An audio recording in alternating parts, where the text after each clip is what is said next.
ఈ వీడియోలో చూస్తున్న ఈ దృశ్యాన్ని చూస్తే చాలామంది విచిత్రంగా చూస్తారు. ఇక్కడ గుమిగూడిన ప్రజలను చూశారా? వీరు ఓ వింత సాంప్రదాయం ఆచరించడానికి ఇక్కడ చేరారు. విచిత్రంగా సాగే ఈ ఆచారం చూసేందుకు భారీగా చుట్టుప్రక్కల ఉండే గ్రామాల వారు వస్తారు. ఇంతకీ ఈ విచిత్రమైన సాంప్రదాయం ఏమిటి అంటే పిడకల సమరం అని అంటారు. పిడకలతో కొట్టుకోవడాన్ని దీన్ని పిడకల సమరం అని అంటారు.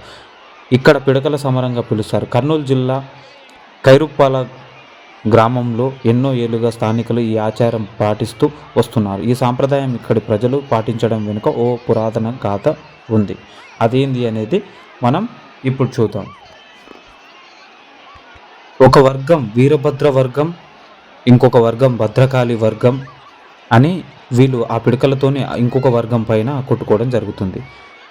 పిడకల దాడి చేసిందంట. ఇలా కొద్దిసేపు ఈ సమరం సాగిన అనంతరం ఇరు వర్గాల శాంతించి స్వామి అమ్మ వారి వివాహం జరిపించారు. అయితే ఇక్కడ భద్రకాళి తర్వాత వీరభద్రుడు వీళ్ళిద్దరు ప్రేమించుకుంటారు. వీళ్ళకు గుర్తుగానే ఈ పిడకల సమరం జరుగుతుంది.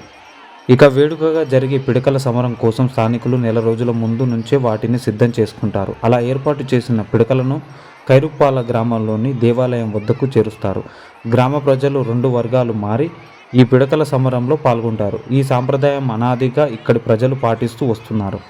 ఇది ఓ పెద్ద పర్వదినంగా వీరు భావిస్తారు. ఉగాది సందర్భంగా ఈ పిడకల సమరాన్ని వీళ్ళు ఒక పోటీగా భావించి ఆడుతూ ఉంటారు. ఈ ఆచారం వెనుక ఓ ఆదర్శం కూడా ఉంది. కాళీ అమ్మవారు నిమ్మ కులానికి చెందగా వీరభద్ర స్వామిని అగ్రకులం అంటూ పెద్దలు చెప్తారు. కులాలు, మతాలు, వర్గాలు, వర్ణాలు పక్కన పెట్టి ప్రేమ జంటను ఏకం చేయడమే లక్ష్యంగా ఈ వివాహం జరుగుతుంది. సాంప్రదాయంగా సాగే పిడకల సమరంలో ఎస్సీ, యాదవ, కంసాలి కులస్తులు, కాళిక